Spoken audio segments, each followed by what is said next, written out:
to me, that shows that even in his, after 50 years of career, he's still so much in love with the bass, and he's still so much into the idea of sharing. This is a conversation with Denis Chang, who has just put out a series of courses with Gary Karr. Super cool stuff. Gary's first video course. And I had to get this out in the podcast and let you know about these courses, about filming these courses with Gary, what that was like, Denis's experiences with that, video courses in general, really interesting stuff. So I really hope you enjoy this conversation with Denis Chang. I was just right now watching your Gary Karr, some of the videos and going through, and it's fun because I had a conversation with him about some of these exact same technical topics. So it's really cool. Yeah. I studied a lot of that stuff.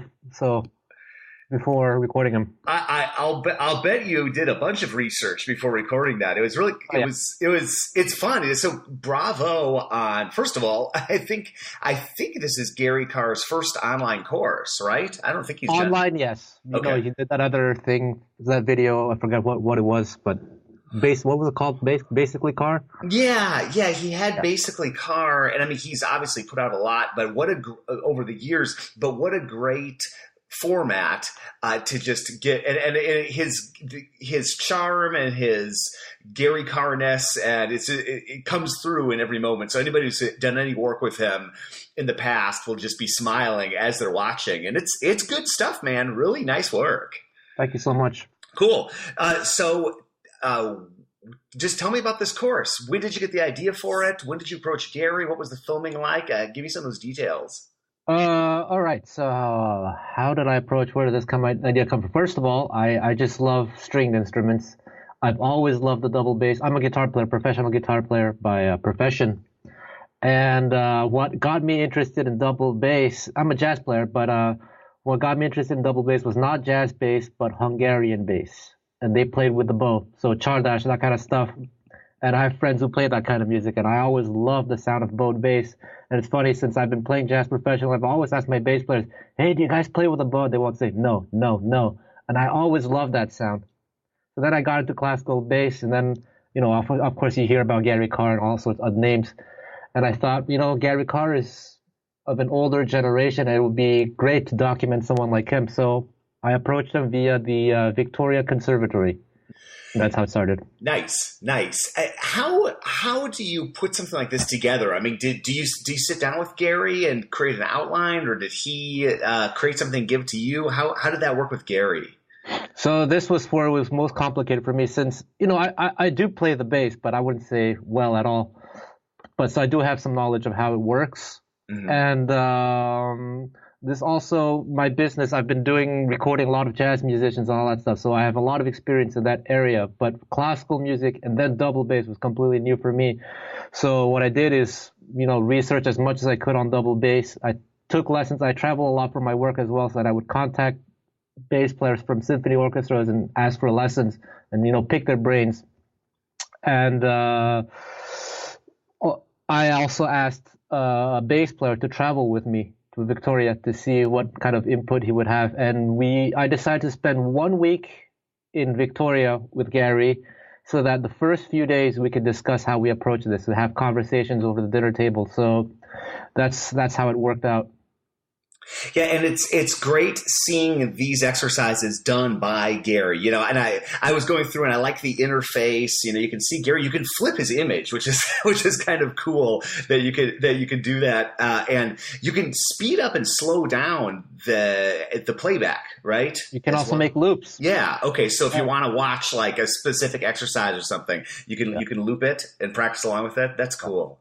We're also in the process, I don't know if you saw, we're in the process of adding the interactive notation. So you can basically highlight a measure and then loop it, do all sorts of manipulation, slow it down, speed it up.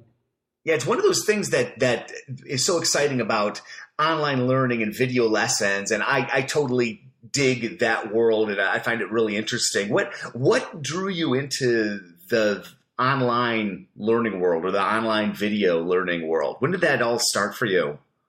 So the style of jazz that I play is what people call gypsy jazz.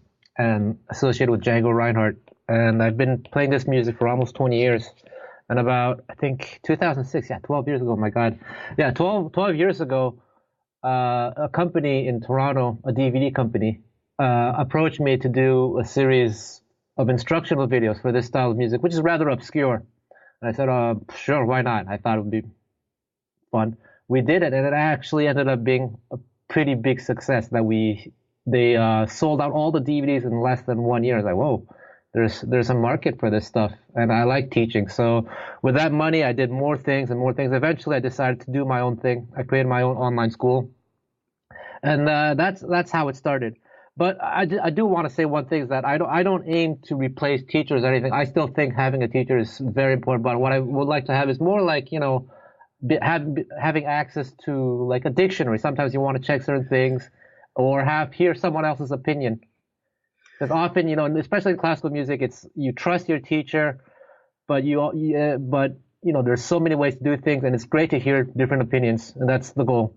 Yeah, that's a great point to drill down on that. I think that people have a fear, people who teach, they have a fear that they're going to be replaced by this sort of technology. But to me, it just moves the in-person interaction or the lesson format forward. It's like you have this sort of content that is really great to be conveyed by a video. And then when you do have an in-person lesson, you just have that much more to build on. So I don't see it. I mean, for me, I wish that every student of mine would go through something like this Gary Karr course, because then I wouldn't be reinventing the wheel every time with this person. I think it just enhances the actual lesson experience. Yeah. And, as everyone knows who's worked with Gary, he has his opinions. And my hope is to have eventually, and I'll ask for your recommendations, have other bass players to interview, do this kind of thing as well. Yeah, he definitely has his opinions, and he is just so fantastically Gary throughout this series. I mean, it's I don't think I've ever smiled this much as I'm watching instructional content. So it's great. He's got his classic Gary Karr, bass is beautiful shirt, that sort of thing, rocking it. What was the whole filming process like? What was the span? How many days did it take? What did that all look like? So that was actually very complicated because, Gary, it's better to do these videos in Gary's home for many reasons. And the logistics was what was difficult for me, is just how to make it work. And he told me he had a studio. He sent me pictures. It looked rather small. And his studio might be great for recording, but it's not ideal for filming. So I had to go very creative on how to make it all work, because there's so much natural light, which doesn't help with the filming, because I tried to control the light. So actually, you see throughout the video, sometimes the lighting is changing, and that's beyond my control. So like I said, I spent 1 week in Victoria with him. The first 3 days were spent just discussing lesson content, and then after we filmed over a period of, I think, Monday to Thursday. Monday to Thursday. Okay. Yeah. And those can be intense shoots. I've done a video course myself for a company that I work for. And it was amazing, because I've been teaching for decades, but boy, that you really feel that pressure when you're trying to deliver this and get it right for the camera and explain it clearly. So those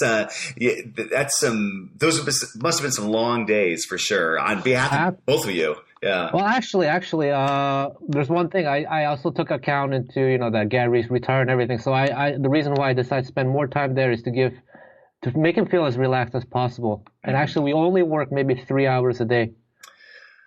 That's great. That's a nice pace for something like that. Because that's intense. I did a shoot. It was 2 days. It was like an 8 to 5 with a few breaks, and then like an 8 to noon. I wasn't putting together nearly the amount of content that you got with Gary, but I was just, I was physically and mentally wiped out. Wow.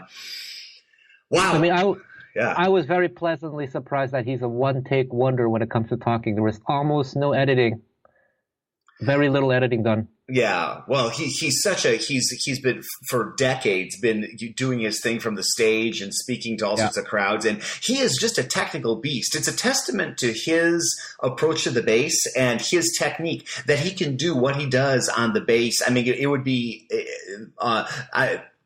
15, 20-year-olds would be exhausted at the routines that this person in his mid-70s is doing. And just the consistency and his warm-up routines, I mean, they're so great, and it's really cool you can read about it, you can see it in print, but to actually see Gary just methodically and systematically going step by step through these routines is really inspiring and useful. But that is also the point. Is he's almost 78. It's actually his birthday next week, and he plays in such a relaxed manner, and that's a very important point to drive that he wants to drive to people watching this. It's good stuff, man. Congrats on being getting Gary to do this, and it's a great format for Gary to do this, and I've been enjoying these, and everybody should check this out. Anything else you wanna add about the whole process or about time with Gary? Yes, I'll say something about Gary for sure. Let me just organize my thoughts here. So in my line of business, I work with a lot of quote unquote famous artists, legends in their own styles, and Gary's obviously a legend of the double bass, but what I also found out that he's just such a wonderful human being. The way he approached this, he did this for the love of the bass, not for, the money or anything. He was almost willing to do this for free, but I told him, no, that you have to be compensated and everything. And he ended up being very happy with what we worked out. But to me, that shows that even after 50 years of career, he's still so much in love with the bass, and he's still so much into the idea of sharing. It's really all about bass and sharing for him, and that really touched me.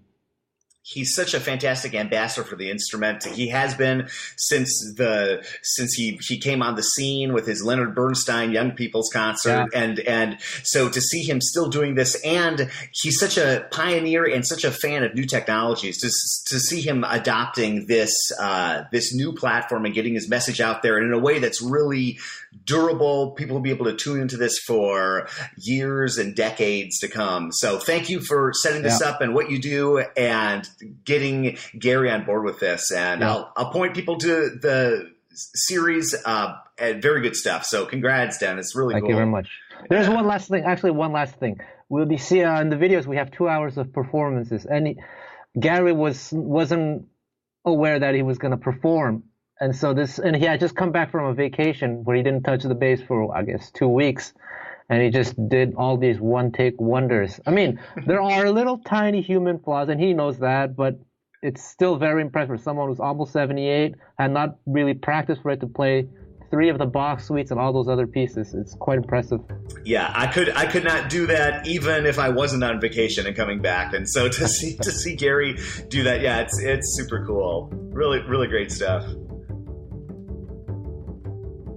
That's just a bit about this new offering with Gary Karr. Thanks, Dennis, for doing this. It's very cool. Folks, check it out. It's Gary, classic Gary, warm, funny, motivating, inspirational Gary. Just can't recommend this highly enough. Definitely check it out. Thanks for joining me on this quick Contrabass Conversations episode about this new offering, and we will see you again soon for more life on the low end of the spectrum.